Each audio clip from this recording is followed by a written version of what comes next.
no momento no que che din, ois, que estás nominada a un Goya, como é esa chamada ou como foi o proceso? Como é que te nominan a un Goya? O sea, chamante ou como? Chígache un correo? Isto foi, claro, as lecturas de nominados, de finalistas, son públicas. De repente saen tal e abren sobres e empezan a ler.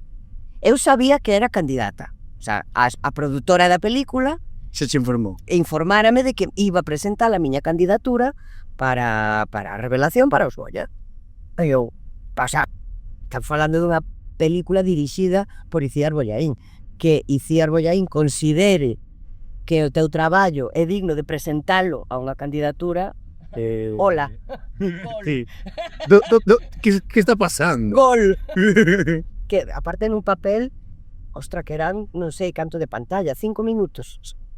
Porque actriz revelación, non? Actriz revelación, que non tiveras eso, non estuveras nun proxecto previo. Claro. Claro, bueno. A novedade, por decir. Sí, é a novedade, que non tes por ser ni máis novo ni máis vello, é a novedade no sector. Eu esquecera, incluso que era a lectura de finalistas, ni puñeta.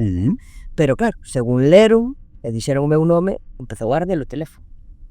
Entón, eu iba no coche, con manos libres, conectado, e de repente chámame a miña repre, unha das miñas repres.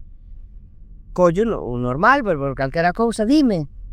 E como empezou a berrar, que pasa? Que pasa? Tía, que estás nominada a revelación os Goya. Tuve que parar o coche a chorar. Tuve que parar o coche. Que dis? Buah. E foi colgar bueno, as dúas. A festaza.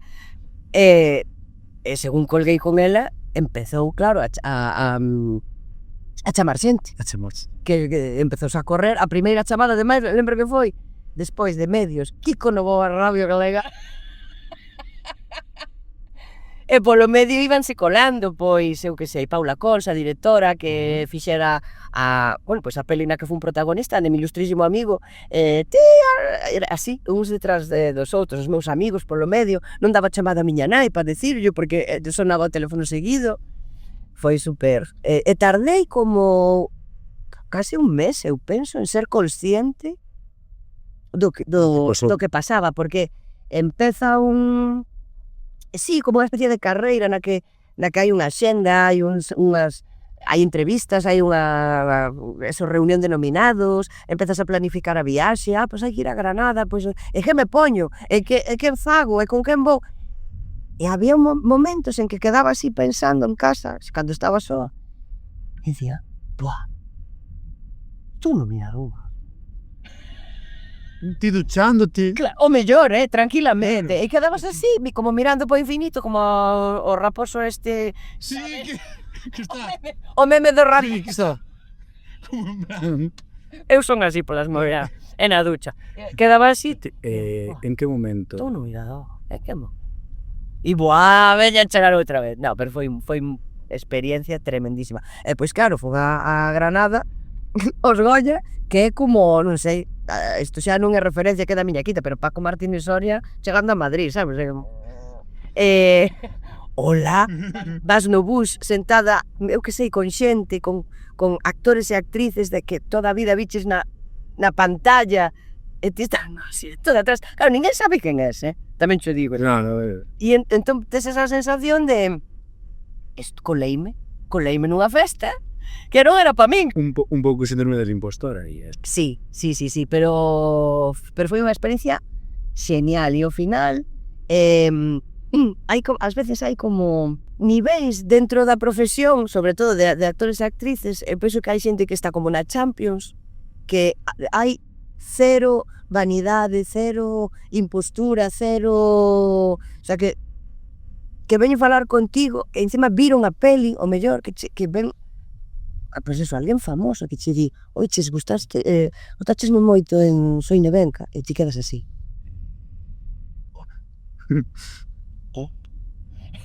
Sabes que es? Claro, que te chaman polo nome. Mas é mellor. Sí, de repente, no aeroporto, creo, en Granada, Iria del Río, que estaba nominada tamén. foi como Lucía e eu. Sí, di. Vinte en Rapa, gustoume moitísimo, que tal, non sei que, parabéns, e tal, e eu. O sea, quedaba tonta todo o rato. Sí, de darme así unha descarga. Que hubo, E despois xa dis, bueno, isto xa o vivín, unha vez na vida está genial, non sei o que será, pero a min xa me valeu. Que guai, tía, sobre si. Pero cos mestres pasoume igual, a primeira vez. E a segunda e a terceira, quero dicir, igual. No, é que decir, os Goya parece que sí son os Goya, pero ti na túa terra, cando a primeira vez de repente estás nominada a un Mestre Mateo, e dis... Claro, compartindo ali nominación con María Vázquez, que é como, madre mía, sabes? É que, Dios, é que isto ten que ser, a sensación ten que ser surrealista. Sí. É indescriptible, sí. Creo, sabes? Porque é como diste, de ti ahora, joder, estou como compartindo esa emoción, sabes? De joder, Dios, é que... Poñenche, sí, que unha cousa, sí, é moi guai. Ti como... Bueno, este ano, claro, os mestres Mateo son... Sí. Nominada. Estão nominada. Dios, audiovisual galego. Ti como ves o panorama audiovisual galego actual? Ves que estamos, porque estamos... Que está vivo. O importante é que está vivo. E hai moi boa produción. Está medrando. Quero dicir, obxectivamente os números son os que son. Quero dicir, pois o ano, por exemplo, de máis candidaturas, hai moitísimo proxecto e non se presenta a todo o mundo, No? Quero dicir, é moi importante ter en conta que si, os mestres son bueno, pois si, un escaparate, pero que non todo o mundo pasa polos mestres, porque non quere. Pero que ainda hai máis pelis, máis curtas, máis docus, máis programas que, o mellor, nin presentaron candidatura, no? O sea, os números son ainda maiores dos que hai. E despois, non hai máis que ver a repercusión desas proxeccións ou desas producións durante todo o ano en festivais, en outros premios, Cannes, pois ora, os Oscars, quero dicir, estamos no bo camiño. O que pasa é que é un momento crítico no que non nos podemos confiar, porque ás veces cando pensas que estás facendo ben e que as cousas van ben, confíaste, dis, bueno, pois así xa nos chega. No, hai moito marxe de mellora. O sea, ti crees que estamos... Hai marxe de mellora de como producimos as cousas, de que non nos poñamos a nós mesmos como galegos ningún teito de cristal, que aspiremos o máis grande, non producir con mentalidade local e pensar que, por exemplo, que o galego, que a lingua galega é totalmente audiovisual en Galicia e fora de Galicia. É que se pode facer grandes cousas. Claro. Superar un pouco este, non sei, non quero dicir complexo que temos, pero que sí que durante moitas décadas parece que sempre nos tivemos melos. Sí. Non. Como que estamos aí. Somos os da esquiniña, incluso ás veces temos esta cousa morriñenta de, bueno, entre nós nos entendemos, pero os de fora non nos comprenden, a nosa idiosincrasia. Como non? Claro que sí. E mira que nós tamén, a Academia é de Audiovisual Galego, e iso que significa que tamén o que non se fai en galego tamén entra, porque é orzamento galego, talento galego, técnicos galegos, o sea, tamén é. Pero bueno, hai unha pata fundamental que é defender tamén a nosa lingua e a nosa cultura. E todo eso, exportalo.